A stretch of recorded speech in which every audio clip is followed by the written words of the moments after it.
Hey everyone, and welcome to Cozying Up with the Clear Cut, where we get up close and personal with women that inspire us. Today we have Jenny Friedman. She is the co-founder of Supernode Ventures. Thank you for joining us today. Thanks for having me. So she is a super young female in the venture space, and that's pretty uncommon, right? I think so. I mean, there actually have been tons of funds, to be completely honest, as of late, and a lot of intermobility within the VC ecosystem. And I think that you are seeing a lot of younger partners, and it's a very young industry. But and for those of us who don't know what VC is, can you explain kind of what you do on a day-to-day basis? Definitely. So it's venture capital, and we're investing in early stage companies. So we at Supernode, we're doing pre-seed and seed. The word type doesn't really matter. It's basically based on valuation and how much traction a company is at and how much revenue they've been doing, whether it's a SaaS company in terms of MRR, ARR, and if it's a consumer company, how many units they've sold and daily average users. So basically, she puts in probably the initial investment in an early stage company based on their traction and how well they're doing. So what are those initial investment sizes look like? So we will do pre-revenue, pre-traction. Those are typically considered pre-seed. So we'll put $100K or a couple $100K in a super early stage company, and then we intend to follow on and exercise our pro rata, help these companies get exposure to press and later stage investors. And then for the seed companies, they're probably a little bit farther along, and we'll still put in the same amount of capital. We'll just obviously not have as much ownership. But I would say half of our portfolio, our initial checks are pre-seed, and half are pre-seed and half are seed as initial checks. So when you guys put in $100K into a company, that's just part of the overall round the startup is raising, right? Okay. And so sometimes it's like a $400K round, and we'll put in a quarter of it, something like that. Cool. And what are your favorite types of early stage companies to invest in? When you see a company come pitch you, what's something that excites you, things that you look out for, these are the types of businesses that I want to put money towards? Great question. It's very founder focused. I mean, I was at a different fund, which I'm sure we'll speak about later, but they were doing half B2B and half B2C. So half consumer and half business to business software. I love consumer because you can relate to it, and you talk to all your friends about it, and everyone loves the latest trends and wants to be the next Allbirds and Glossier, etc. And it's very attractive and exciting. Those are the sexy deals. However, as I've been in venture for about they're probably a bunch of unsexy but great businesses. Great, 100%. So 4 years into venture, I was like, I love consumer, but I'm not going to be just a consumer fund because customers are super fickle. It's very correlated to a ton of media and marketing spend, and there needs to be some sort of moat. So I love consumer. I just need to see either something on the supply chain, whether it's an supply chain arbitrage, or on the tech side, something proprietary. But it's very hard to just throw darts right now at another consumer product. Yeah. And I'm sure there are a lot of women or just young people out there that are really interested in VC and kind of find it, a difficult industry to break into. So we'd love to know, how did you get here? What was the path you took to have your own early stage fund? So I think, and I was just reading something I read on Eric Schmidt saying something that it was all about luck. A lot of things are about luck, and or capitalizing on your luck, right? 100%. Mm-hmm. So my background, very quickly, born and raised in New York City, went to Penn, worked at Goldman for a couple of years, and then really wanted to make the transition into. Did you like working at Goldman? I think it was, honestly, everyone can say what they want, but the network I've created, connections I made, friends I've made, it's a great place to start your career. You learn how to be a professional. And I didn't love that entire corporate environment, which is why I sort of wanted to venture in a different environment. But it's a great place to start. You learn how to be a I don't know, like you learn how to work. Yeah. Like you really do. It's very hierarchical. I think it's become more lax as the environment. I was there, last time I was there was 2014, 15. And I think that there's more working from home, and it's like a little bit easier than it was before. It was very stringent and just. But that probably helps you a little bit with your work ethic today, right? Totally, 100%. And it was just, I used to be just, it was like very methodical. I went to Penn, worked at Goldman in the summers, then went right after, and I like just wanted to know my exact path. Sort of like getting into Penn early when I was in high school. Like I just wanted. You always had like a plan, Right. and you were like, I'm always going to follow this plan. So when did you realize like your plan wasn't your lifelong plan? So headhunters would call me and ask me if I wanted to do asset management and similar positions, just at a different great funds. And I was like, honestly, could you consider me for venture capital? And they were like, that's not what we are paid to do. Like, it's just not going to happen. So I was like, I need to find a different path. It's not going to be directly into venture. This is also 4 or 5 years ago when there were not this many funds. Now there's tons and tons, and the venture community here is thriving. Back then there was like a handful. And I really liked early stage companies, and I really wanted to be in seed and see what it was like to be in a scrappy environment. So I applied to Columbia Business School, got in super early within probably a year until I had to start. Cool.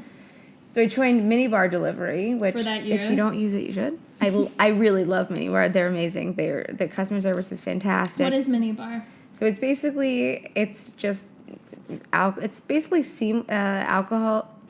I can't speak right now. Seamless for alcohol. Exactly what it is. So you pay the same exact price as if you went to a bodega, and they deliver it to your door within an hour. Is that only in New York City, or they're in other? No, they're I don't even know how many cities they're in, but like dozens for sure. And what did you do for them? So I was a pre-MBA, so it was a lot of low-hanging fruit, but I did learn a lot about e-commerce, logistics, and marketplaces, which I love to look at now as an investor.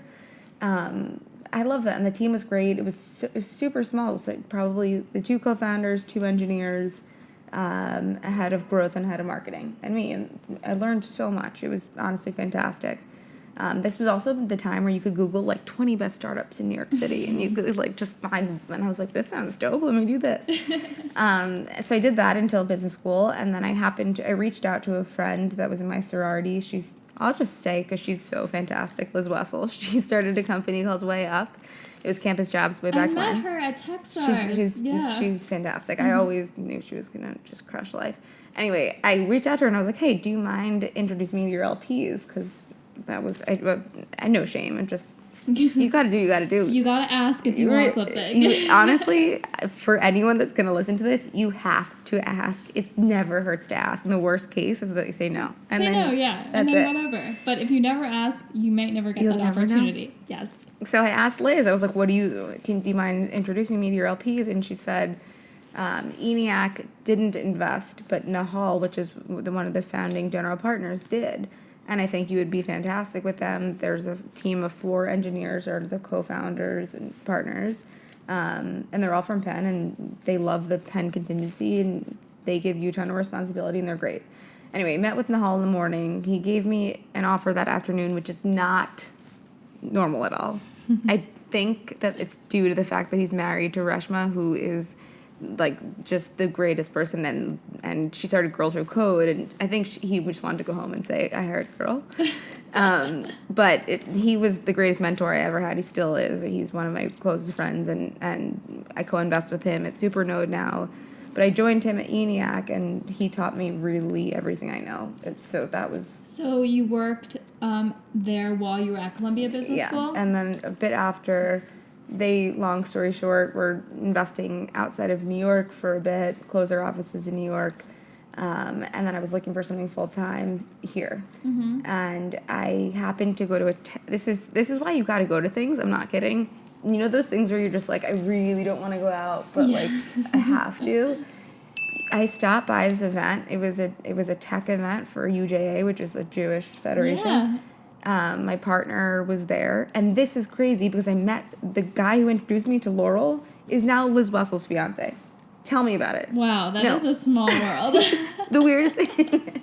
Anyway, he was asking me what I was doing, and I said, looking for something full-time here, really want to do early stage venture. And he was like, you should meet Laurel. She's actually here. She's looking for a partner. And I was like, what? I didn't know. I was just looking to be in a small environment, had a couple of qualifications, but like she really fit all of them. We totally had a shotgun marriage, met, drafted an agreement, and that was literally, I was like, what am I getting myself into? How quick from when you guys met to like when... 2 weeks.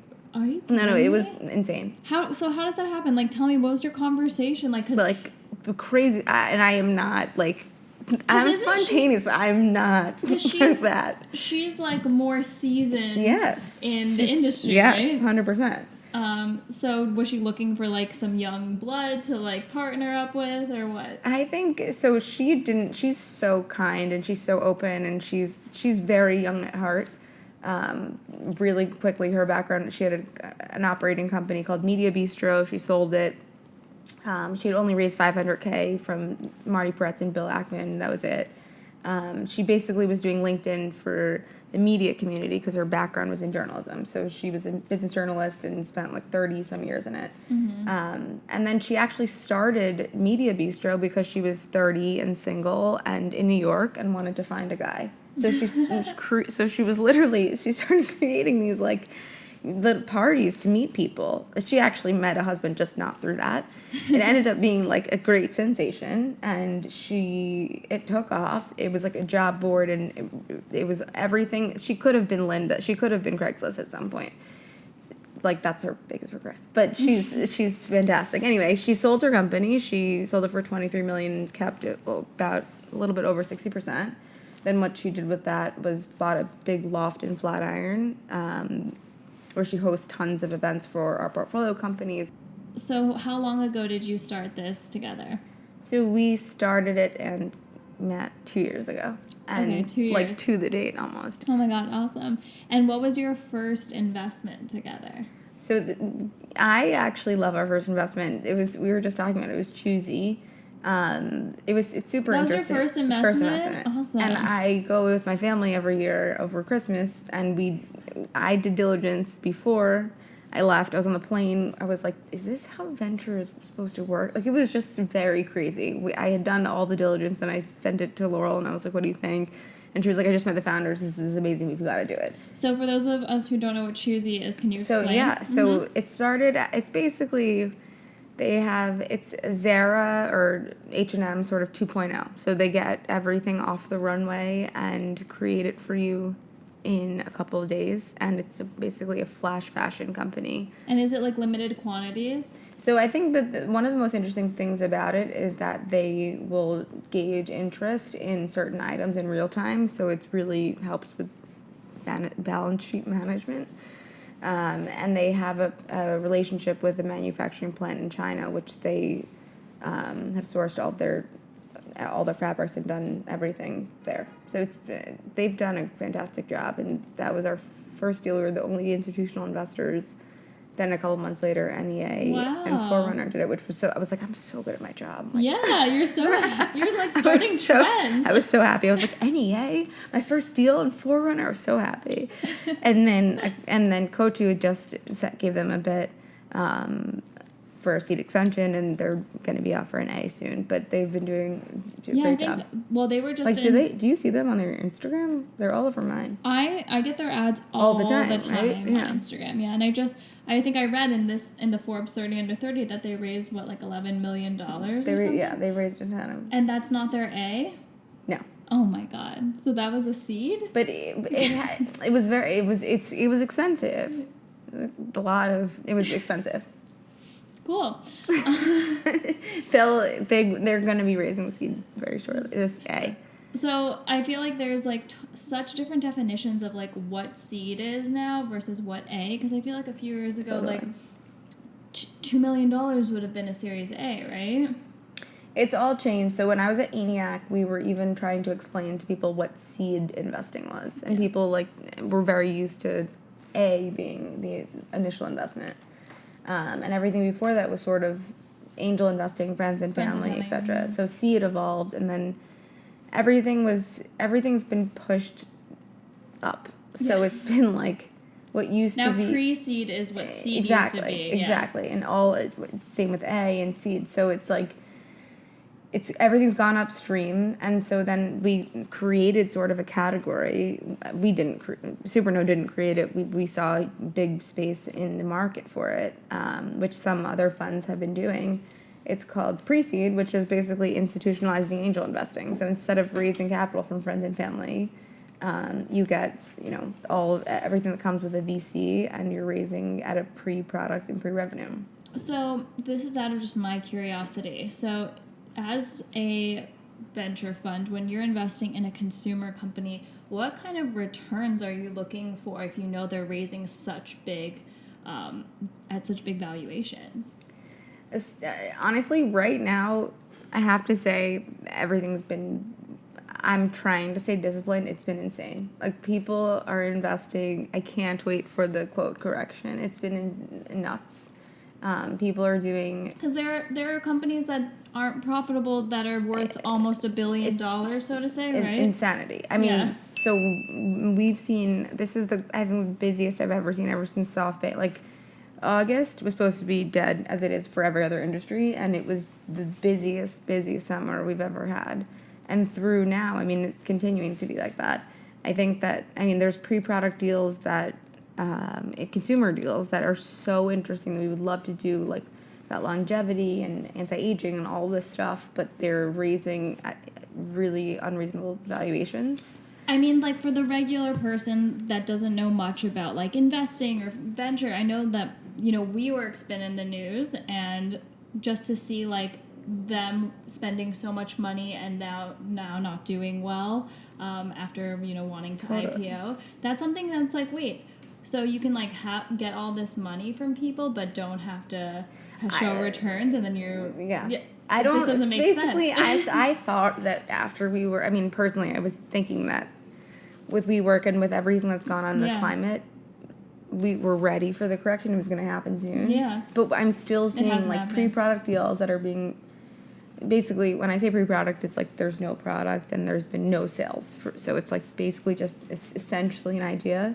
And they're raising they're valuing their own businesses like $30 million or $50 million. How, like... No, where it's is that wild. coming It's from? wild. I was just talking to my former boss about this, and it's like, he was like, no, it's crazy town. I was like, it is crazy town. It's nuts. So I'm trying my best to just wait until it calms down, because it just doesn't make sense, and I don't, And what are you most excited about, like, in the future of, like, startups, and what do you hope to invest in soon? I hope to invest in. We were very founder focused. And what does that mean?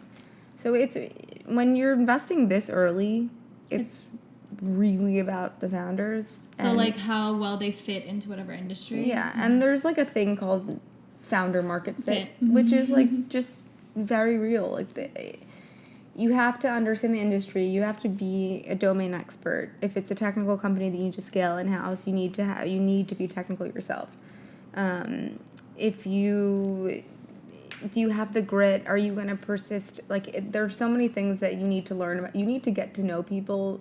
At least for us, we need to meet them in person. We need to meet them a bunch of times, personally and professionally. Get references. It's whether or not this person is going to give up. And sometimes, honestly, I would say two things about teams. Personally, I prefer at least two-person team. It just usually works out better like that. It's very hard for one person to do all of it. I couldn't do it on my own. But can you imagine, though, doing it? No, I can't imagine doing it at all on my own. But also what's interesting is, like, when Kyle and I started, a lot of people were like, don't tell people that you're a couple, because we weren't married at the time. Yeah. So... Well, your story was something, because you guys weren't engaged, and you started an engagement company. Yeah. So we were like, eventually we'll get engaged, but we're starting this company now. So I know a lot of people are like, don't tell people, but it was just like, and in our Techstars cohort, there were like a bunch of like male-female co-founders, and everyone was in a relationship, but they were just all pretending not to be. But it's like you end up finding out, and like, what's wrong with that? No, there's nothing wrong with that, but I forgot the statistic. I really should know it off the top of my head. The biggest the biggest source of a startup failing is the management team falling apart. And it's an enormous But that statistic. can happen with friends, 100%. But you just, you're treading lightly when it's a couple. Especially, like, you guys were ripe to get engaged. So I was just like, is he going to propose soon or not? Because they were, you guys, like, it's like, if he's not proposing, what's up? yeah, like, you wouldn't, if it had been a couple more years, would you have stayed with it? You know what I mean? Like, yeah, he was very good at just being like, we're just starting a company. We don't have... yeah, well, we only have so much time for that. I know. Well, good thing, he got over Good thing it happened. Wait, I want to do a little bit of a transition because you're actually one of my favorite people to follow on Instagram, and she is so funny. Oh my god. Thank you so much. And it's so funny because you're like this professional, like, venture venture capitalist, but on Instagram you're like a comedian. It's so nice. Honestly, thank you so much. I'm obsessed with Instagram. I find it to be such a fun outlet. I don't know. I would love to be like, I told my former boss this the other day. I would love to be like the Fred Wilson of Instagram, but like combine it and be like do my own twist with social media presence, and nobody's really done that. For those of us who don't know who Fred Wilson is, he started Union Square Ventures, and he's just one of the gurus in VC. So you want to be like a VC like influencer? Mary Meeker. So I want to be like a VC. Influencers, like, it's like a blanket term now. But like I don't really like the whole combining personal and professional, but with my job at VC, you actually don't really have a choice. And everyone in that VC is so not incestuous, but like, everyone's like, everyone knows each other. Community. The ecosystem is very small. And so they end up following you on Instagram, and you're like, should I post? Should I not? And then you're just like, you know what? F it. Like, I'm just gonna be me, and they know me personally, they know me professionally, and I work really hard. And so if I'm gonna post whatever, like, it doesn't detract. I look forward to like all your like Halloween posts. Oh my god, this year I didn't do Halloween. You didn't? Mm-mm. The past couple years, it was so funny. Much. You were like Lindsay Lohan, like at the beach club one year, and who's that girl? Like I was Cash Me Outside. How about that? Oh my god, you like literally look exactly like her. It was like scary. We need to like, well, in your costume, we gotta like pan to see. No. Every time I show people, they're like, "You guys are twins." I'm like, that wasn't really the point, but I love Halloween. Wait, who is that? It's my favorite holiday. I love it. This year, just like weddings got involved, and I don't know. Yeah, but if it wasn't gonna like crush, I didn't want to do it. There was no one that I was like, this is my next. It has to like top last year. You've like conquered all the notable redheads. That's the thing. No, but if anyone has any. Yeah, Rex. Comment and let us know what you should be next year. No, but actually. So for every episode, we ask all of our guests what their spark is. So that basically means like what ignites your passions, what keeps you going every day, even when like times are tough. Like, totally. What is your inspiration? So I think. I think this is so lame to say this, but it's really not. So my dad works harder than anyone ever. He started as a cabbie. He sold calculators when he was in college. Like, he never really drank. He was like a nerd like you've never experienced. And then he worked at Citibank. He led Lev Fin, and then at Citi, and was doing Brooklyn Law School at night. Like, just like that intensity of like, just wanting to succeed. And the persistence, and it just, I think for me and my brothers, we just saw him as just such an inspiration. And my mom did work. She worked on Wall Street. She also went to Columbia Business School and Penn, similarly. Following in her footsteps? Yes. There's actually a great article that they put out about us, which was so nice. It was so nice. Where is the article? It's like a lot. It was sent out a couple months ago. They were doing a mother-daughter feature. Yeah, it was so nice.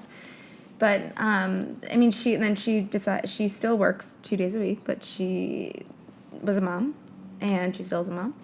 And that's a very important 100%. Big job, too, yeah. She raised three fantastic kids. I mean, they would agree I'm the favorite. I'm definitely the favorite. It's not really up for like everyone, we know, we all Everyone know knows. it. Yeah. But we all work really hard, the three of us, and we, you know, you want to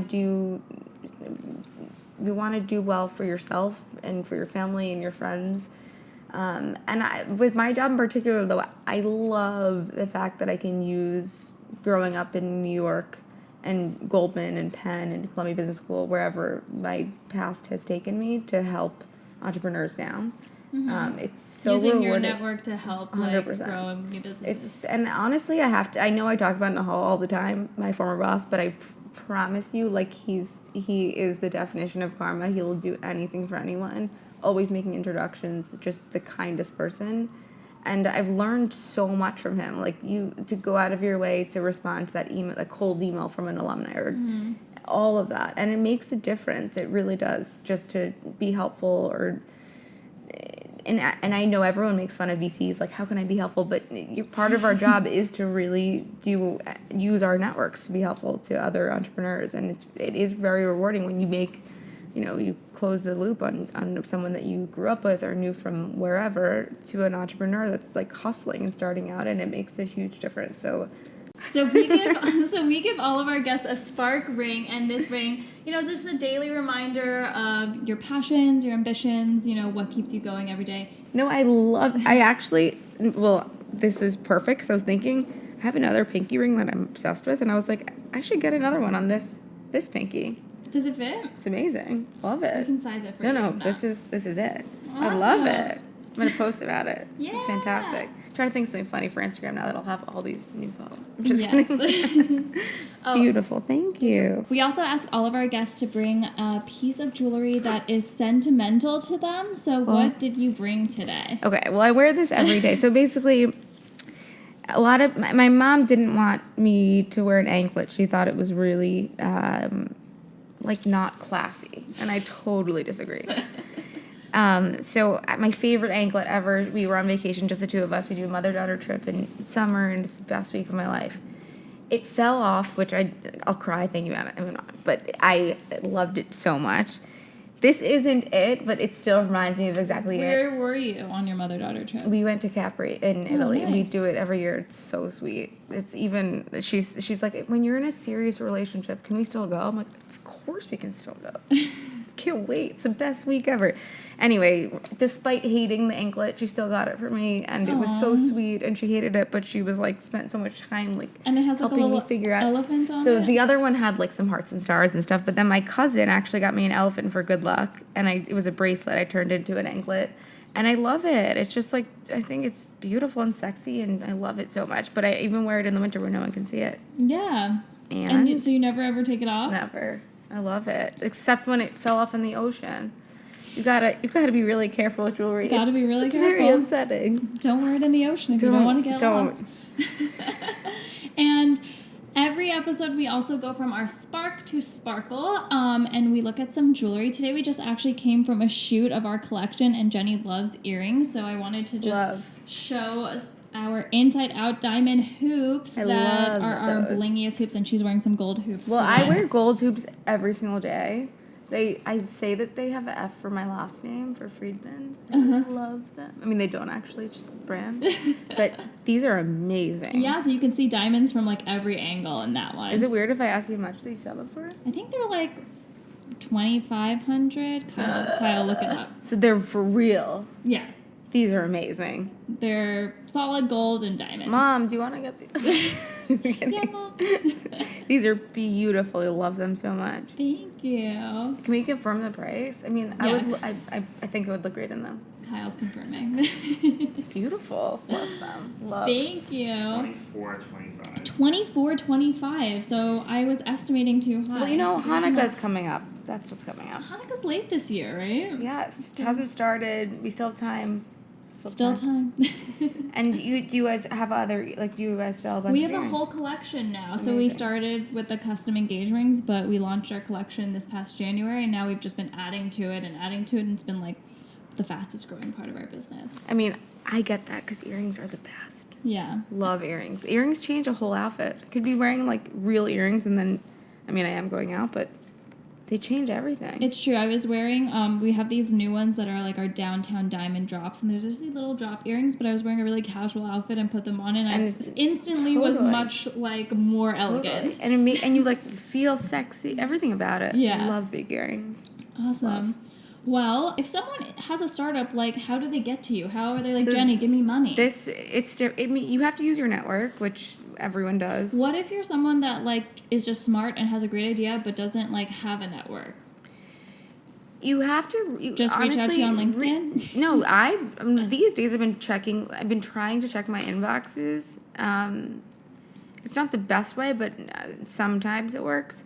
Honestly, it's really like people that you think would never respond, or people like I emailed the most random person, a very famous person the other day, and I got a response. You know what I think is the best way to get a response? I always DM people on Instagram. So my friend works at this company called Face Gym. I'm doing a shameless plug too. I saw you get your face like slapped up. Yeah. That was so funny too. And she slides in. She slid into Lizzo's. She went to P. Diddy's house. She's best friends with all these peeps in LA through She's sliding into their DMs. Yeah, that's how I met a lot of my good friends too, just sliding into their DMs or the other way around.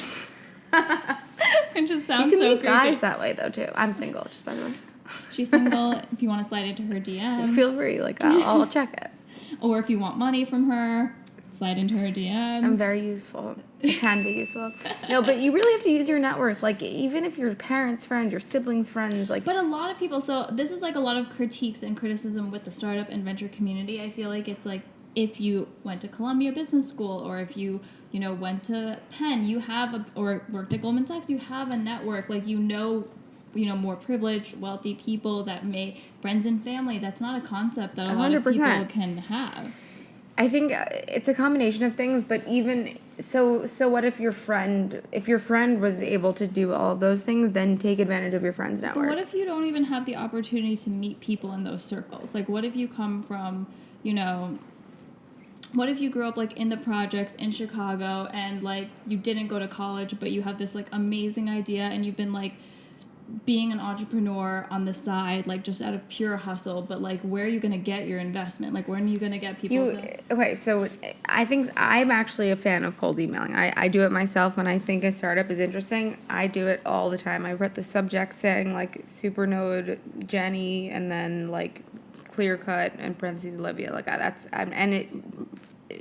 I just say like I'm a partner at this fund, would love to learn more. My success rate has been it's like 99%. It's fantastic. Cold emails, some people they're like warm intros are great, but cold emails work, I think. And then there's it's so just many about getting meetups. to the right person, right? Yeah, but there's meetups. There's like if you go on Eventbrite, like there are so many tech events, and there's so many people that are speaking at places. And if you hustle, like wait until the speaker's done to be the first person to be like, can I have a car? Like. You just have to hustle. You've got to be aggressive. And sometimes it's like an easier path, and sometimes you just gotta work harder. It just is what it is. And it's persistence. Mm-hmm. And I think persistence 100%. And like the people that didn't go to Penn, that worked at Goldman, that came from an off the beaten path school, like those are the people that are probably the hardest working. 100%, mm-hmm. and are gonna be the next Lloyd, or David Salton. No, but seriously, like if you want it badly enough, you have to hustle. And Jenny will answer your cold emails, so just know that. Well, I mean, no, I will, but like I'll answer them, but it's just I'll get a lot of emails a day, but I'll do my absolute best. Don't cold email her if it's not something. Yeah. No, but I'm always happy to help, especially alumni or people from if it's from someone in your community, it's sort of an obligation. Yeah. You feel like you have. I mean, not in a bad way, but like you should. Yeah, totally. Awesome. Well, thank you so much. Thank for coming. you. So much more fun than I thought. Really? I mean, I didn't think it was gonna be bad, but like. So fun. Awesome. And thank you to Firstly for getting our buzz on. We appreciate that. And Jenny, where can people follow you on Instagram and see all your hilarious posts and slide into your DMs? And so my Instagram is Jenny Friedman, and it doesn't seem like it's a great it seemed like it's a great handle, but there's a lot of Jenny Friedman. So there's like Jenny Friedman 6 and Jenny Friedman 15. So you're like the OG Jenny Friedman with a IEDMAN. double NY. Mm-hmm. Perfect. And it's the only one with red hair. It's a really dope picture, obviously. And then my email is just jenny@supernode.vc. And check out our we're not that active on Instagram. We're more active on Twitter. But Follow on Twitter. yeah, we do both Supernode and on Twitter I'm Jen Friedman. See, I didn't even get Jenny. But I'm not a huge on Twitter, but everyone else in tech is. I know. I can't get into it. We got to. I know. Like Kyle we'll both tweets make for me. No, we'll both make a lot more money if we did that. It's just so much more. And it's so much extra. I already got all this other stuff. No, going it's so on. much extra. But everyone in tech, and none of my personal friends are on it. But what do you say? Just your thoughts? Yeah. Literally. It's lame, but you've got to do it. I'm now that I think of it, after this I'm going to have to tweet. Okay. She's going to start tweeting. We're motivating her. Yeah. Awesome. Well, thanks so much for stopping by again. And if you guys want to see the beautiful jewelry that we were looking at, head to The Clear Cut on YouTube. And, of course, follow us at The Clear Cut. Thanks, guys. Thanks.